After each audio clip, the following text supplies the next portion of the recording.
Hi everybody, I'm Bill Sanders and this is Watch Art Sci, the art and science of watch collection.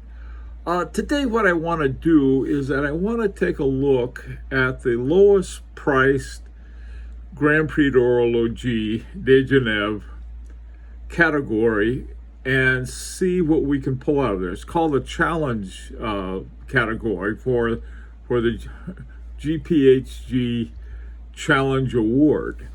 Now, this is for watches under 4,000 Swiss francs. And there are a lot of them. And rather than trying to pontificate on which ones are going to win, I'll tell you the ones I like and I'd like to see win. And there's more than one, but only one can win. But what we can do with this is that it's really a very useful tool for looking at watches that we normally wouldn't look at and finding some really gems at some really great prices.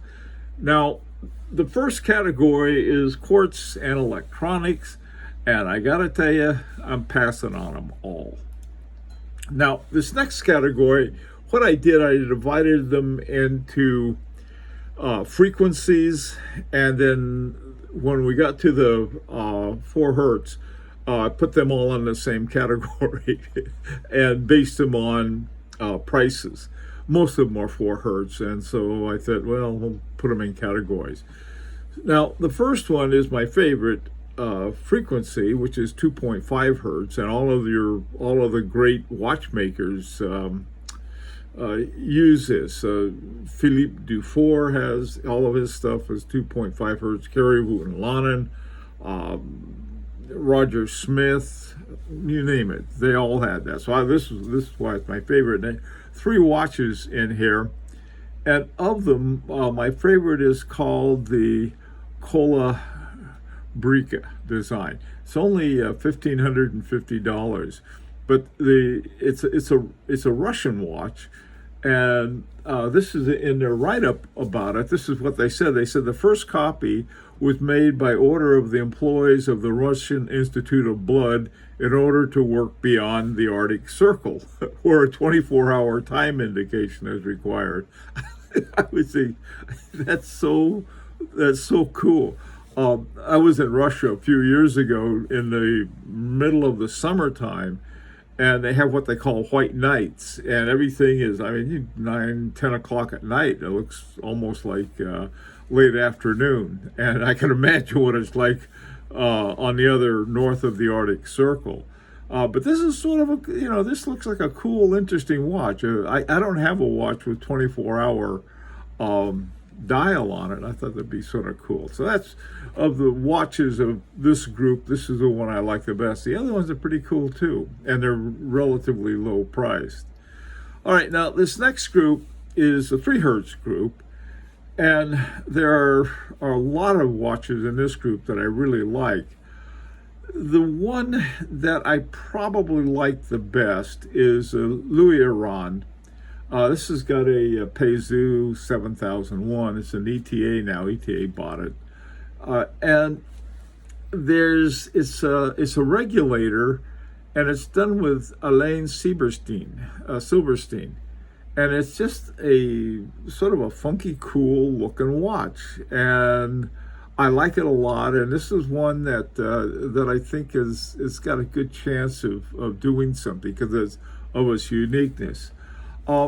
The Ming is ultra thin, and one of the reasons it's ultra thin is that the Peizu 7001 is extra thin, and that's what it was made for. Now, another one that I really like is it's called the timing, and it has its own caliber in it called the TM2354, which is a in-house timing manufactured movement. And while it's sort of a dial, I'm not crazy about the dial, to tell you the truth. It is an interesting one. A lot of stuff is going on there. The Siga design, boy, I'm not sure about this one. This is it's 3 Hertz, but I'm not sure what is running it. Siga Design, I believe, is a Chinese company, and they have a really interesting moving globe on that one. So that there was a version of this was in last year's Grand Prix, and I don't think it went anywhere. But interesting stuff. The Unimatic Ex Machina Lab. This is I don't know. It's got a Seiko NH35A in it. So I don't know. I got a feeling that probably has a really good movement in terms of all of the movements we looked at. The Seiko, so a lot of the Seikos have some great movements. Okay, so those are the 3 Hertz ones, and another ones I like. I like 2.5 and 3 Hertz. Now, all of the rest of these are 4 Hertz, and I divided them into amount categories. All right, for the under 2,000 Swiss francs, I put a $sign there too, because they're pretty close, and some people will recognize that a little later. But we're really dealing with under 2,000 Swiss francs. The first one is the Beau Bleu. And the interesting thing about it are the hands are all circles, and they have indicators on the circle, and when they're at a certain position over the indexes around the side, and also the inner circle on that, you can have hours, seconds, and minutes.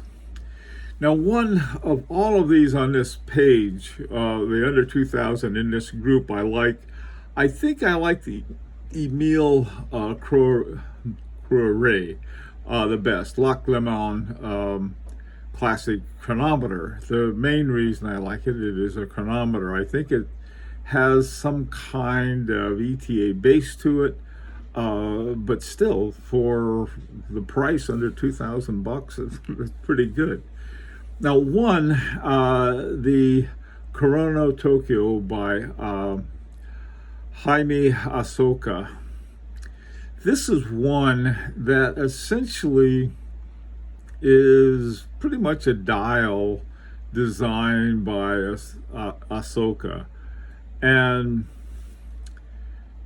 what he wanted to do was to have a watch for his fans that could never afford it. His watch, like the Tsunami, which is one of my favorite, is about $20,000.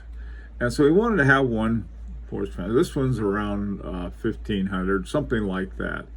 But other than the dial that he designed, it's got a Miyota movement to it, which is sort of a down there movement. But on the other hand, what Asoka did, I think, is a wonderful thing. I really do, because a lot of these collectors, especially younger ones, they know they can't afford that, and they probably never will be able to. So he makes a watch that they can't afford, and that, I think, is a neat thing, as a neat gesture. As a horological feat, not so much. Okay. All right. So the other ones that we have here, these are the MoveX Wall Street A03. That watch has got some interesting aspects to it. The way the dial is made and the way everything is pulls together in that. It also has these sliding off to change bands on it. It has like a little thing, you just clip it and then whoop, the whole thing slides off, and then you put it on another band. The Nevada Grenchen chronometer aviator sea diver, this is a pretty standard, inexpensive chronograph, and I don't know, nothing about it I found exciting, but chronograph lovers may like it. The Olekin Wash, this is another one that is, it's a nice watch, but I didn't find anything particularly exciting about it, but it's not a bad watch. Now, this next group of watches these are under 3,000, which means between 2,000 and 3,000. There are 3 watches here. First of all, the Anonimo, not the 042 vintage chocolate. The major distinguishing feature of this watch is a crown down at 4 o'clock, which is, if my Seiko 5 has a crown at 4 o'clock. The other one I think a lot of people seem to like is the N Ordain, which is a Scottish company, and they're more of a dial maker. And one of the things that they talked about was that their major contribution in this watch was this green Grand Prix dial they have, and I think enamel dials are great, and they're one of the top enamel makers for watch dials. So, but I don't think an enamel dial is going to be enough on this. It might be, I don't know. Now, the one that when I first saw it, it was sort of a shrug. I didn't think much of it. It was a Norquin. However, the Independence 20, this particular one that they have, has a Kinnessy caliber NN20/1, which they had some kind of deal with Kinnessy, and it was made uniquely for them, and it's a COSC chronometer, and it says chronometer on it. You can't see it, it's in red. But that's a big deal. COSC, it has to be COSC certified to even have chronometer written on it. And with 70 hours, got a 70-hour charge on that thing. That's that's a pretty good watch. I mean, again, like I said, it's between $2,000 and $3,000 on a metal bracelet. That's a watch I think that may have a shot. Kinnessy, by the way, if you don't know who Kinnessy is jointly owned by Chanel and Tudor. And the J12 watch that Chanel's major man's watch is made. Their movement is made by the Kinnessy, and they have a factory they're building in, and they probably built by now, in Geneva on land owned by Rolex. So this has got a lot of interesting things about it to it. Plus it's COSC, it's a chronometer, which is something that I always like a lot. Okay, now this next one are the ones between 3,000 and 4,000 Swiss francs. The Behrens is an interesting one because it's celebrating a Mazda rotary engine. I had a Mazda with a rotary engine, love that car. A drunk hit me head on one day, and it was never the same after that. But I mean, it was up until the drunk hit it. It was great. This watch has got a lot of interesting features to it. I think this one is really in the contention. I really do, because of the different kinds of features they have in terms of how the time is told. Notice it looks like a retrograde of some sort, what kind I'm not sure of, but they have the 12 on the left side. They have from 12 to 12, and one counts down and the other one, well, I guess they both count down or count up. Interesting dial on that. Cuervo and Sorbinos is one of my favorite watches, but I think I love their watches, but I just don't think there's anything to this watch other than the case and the dial design, which I like. Just, but I don't think there's much of a chance of it moving beyond the starting gate. Tell you the truth. Now, this Drift Mirage is, I think, the third iteration it's been in the Grand Prix. And I always been a big Gorilla fan because of the Wandering Hours. And this one, I like the looks of it. The one they had last year I thought wasn't very pretty. Okay. Now, this Hygrid is sort of an interesting one because you have a little the little watch itself is you sort of you take it out and you can put it back into your sort of a dial that holds it, and they show one of the things you can put it in your car if you got a place for a watch in your car. The Marie Zurich, I don't even know why this is here.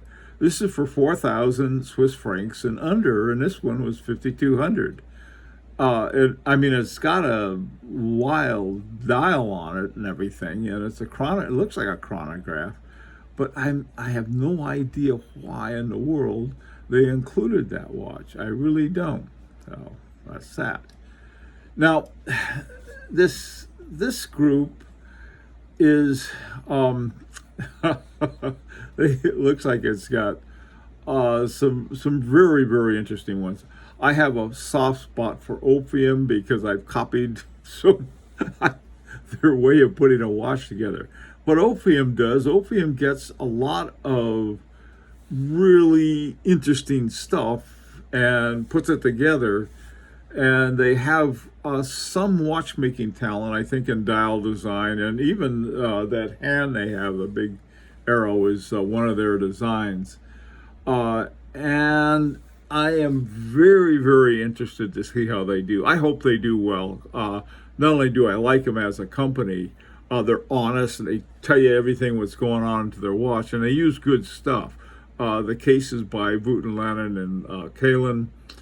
The movement is, I think it's sort of a redone techno time caliber that they use. A lot behind that.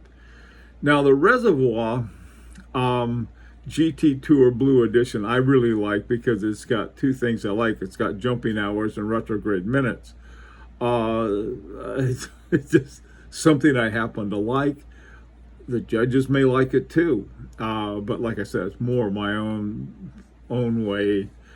The Satori Billard, now they make, I think they make everything but the movement. They make cases and dials and hands, and I really like the looks of this one. I mean, it just sort of would be a nice one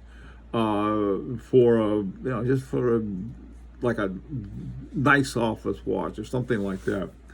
Finally, there's the Tudor 58. Now the Tudor it's got the manufactured movement and it's got history. They have won probably more challenges watches. They always have their watch. They always have at least one watch that's just under 4,000 Swiss francs, so they can enter it, and they won a lot with this. So if you're betting on one, don't bet against the Tudor.